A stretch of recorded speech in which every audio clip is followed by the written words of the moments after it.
कल शुरू होगा वाइजैक में इंडिया और इंग्लैंड के बीच में दूसरा टेस्ट मुकाबला, जिसके लिए इंग्लैंड ने अपनी प्लेइंग 11 का ऐलान कर दिया है।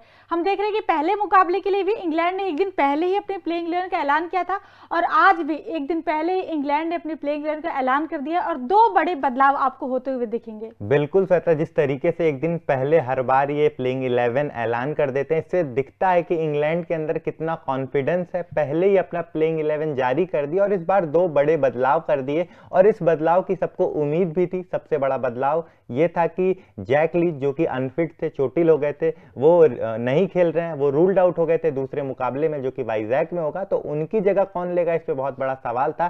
तो अब उनकी जगह लेने वाले हैं शोएब बशीर, जो कि चर्चाओं में थे। श्वेता, सबको यही लग रहा था कि शोएब बशीर को मौका मिलेगा। ब्रेंडन मैकलम जो कि हेड कोच हैं इंग्लैंड के, उन्होंने भी बोला था, उन्होंने भी भरोसा दिखाया था। और जिस तरीके से उन्हें वीजा नहीं मिला था, मुझे लगता है अगर उन्हें वीजा मिल जाता तो शायद वो पहले मुकाबले का भी हिस्सा होते, क्योंकि जिस तरीके का कॉन्फिडेंस पूरी टीम उन पर दिखा रही है, तो इस बार उन्हें मौका मिल गया क्योंकि अब वो इंडिया में आ चुके हैं। बिल्कुल, दूसरा सबसे बड़ा बदलाव किया गया कि जेम्स एडरसन को लेके आया गया है और मार्क वुड को बाहर किया गया। चलिए एक बार नजर डालते हैं इंग्लैंड के प्लेइंग 11 में कि कौन कौन से खिलाड़ियों को शामिल किया गया है इंग्लैंड ने अपने प्लेइंग 11। यहाँ देख सकते हैं कि आप जैक रॉलिंग हैं, बेन डकेट हैं, ओली पोप हैं, जो रूट हैं, जॉनी वेस्टो हैं, बेन डकेट आपके कैप्टन हैं, बेन स्टोक्स हैं, उसके बाद से बेन फोक्स हैं, रेहान अहमद है, टॉम हार्टली हैं, शोएब बशीर हैं और जेम्स एडरसन है। बस दो ही बड़े बदलाव दिख रहे हैं और बाकी पूरी आपकी प्लेइंग 11 जो है वो सेम है। बिल्कुल श्वेता, पूरी प्लेइंग 11 सेम है। जैसा कि आप स्क्रीन पे देख सकते हैं, दो बड़े बदलाव किए गए हैं। शोएब बशीर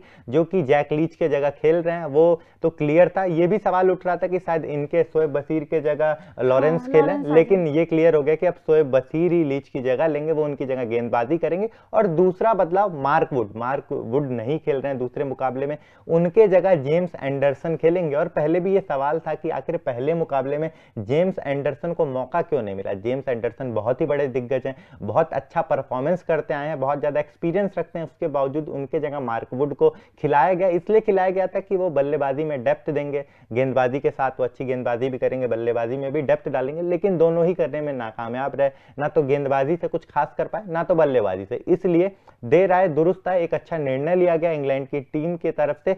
जेम्स एंडरसन इस मुकाबले में खेलेंगे वाइजैक में, जो दूसरा टेस्ट सीरीज का मुकाबला होगा। और जेम्स एंडरसन अपने 700 विकेट पूरे करने से सिर्फ 10 विकेट दूर हैं, 690 विकेट अब तक वो चटका चुके हैं। तो जिस तरीके से उनका परफॉर्मेंस रहा है श्वेता, मुझे लगता है कुछ कमाल धमाल मचा सकते हैं वाइजैक में ये जो दूसरा मुकाबला खेला जाएगा कल। बिल्कुल, जब जेम्स एडरसन को पहले मुकाबले से बाहर किया गया तभी सब बहुत कोई हैरान हो गया था कि आखिर जेम्स एडरसन जैसे गेंदबाज को आप बाहर कैसे रख सकते हो। लेकिन फिर वही था कि इंग्लैंड की स्ट्रेटजी थी कि आप 3 प्रॉपर स्पिनर के साथ जाओगे, एक पेसर के साथ जाओगे, एक पार्ट टाइमर के साथ जाओगे, और वही स्ट्रेटजी इनकी अभी भी है। लेकिन मार्कवुड को बाहर कर दिया इन्होंने, क्योंकि ऐसा तो था नहीं कि बिल्कुल ही हेल्प नहीं थी पेसर्स को, लेकिन मार्कवुड एक भी विकेट नहीं चटका पाए दोनों इनिंग में, इस वजह से उन्हें बाहर किया गया और थोड़े बहुत चौके भी पड़े थे उनकी गेंदों पे। लेकिन अब जेम्स एडरसन को लेके आ गया। लेकिन दिव्यांशु, ये इंडिया के लिए बहुत घातक साबित हो सकता है, क्योंकि इंडिया ऑलरेडी जब मार्कवुड खेल रहे थे तो ऑलरेडी पहला मुकाबला हार चुकी है। और अब आप मतलब कि 3 आप प्रॉपर स्पिनर के साथ जा रहे हो, एक पार्ट टाइमर आपके पास जो रूट है, जो अच्छी खासी विकेट चटका ले जाते हैं, इंडिया के खिलाफ उनके रिकॉर्ड भी अच्छे हैं। और आप जेम्स एडरसन को लेकर आ गए, ये बहुत बड़ा झटका है, क्योंकि इंडिया को फिर उसी हिसाब से अपनी भी प्लेइंग 11 तैयार करनी होगी। जहां मतलब ये दिखता है कि इंग्लैंड कितनी ज्यादा कॉन्फिडेंट है, एक दिन पहले ही अपने प्लेइंग 11 का ऐलान कर दिया।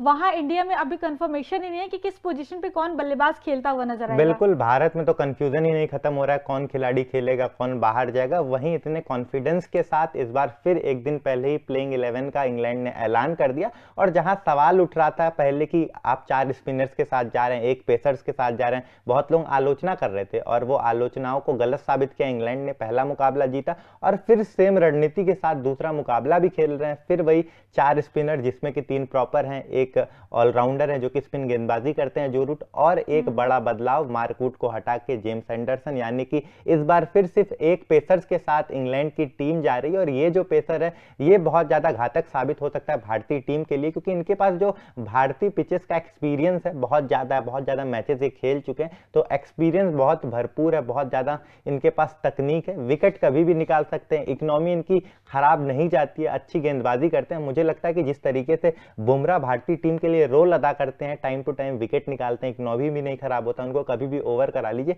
सेम रोल जो है जेम्स एंडरसन भी अदा करते हैं। बिल्कुल, बाकी आपका इस खबर पे क्या कहना है कमेंट सेक्शन में कमेंट करके हमें जरूर बताएं। साथ ही साथ तूफान स्पोर्ट्स को लाइक शेयर एंड सब्सक्राइब करना बिल्कुल भी न भूलें।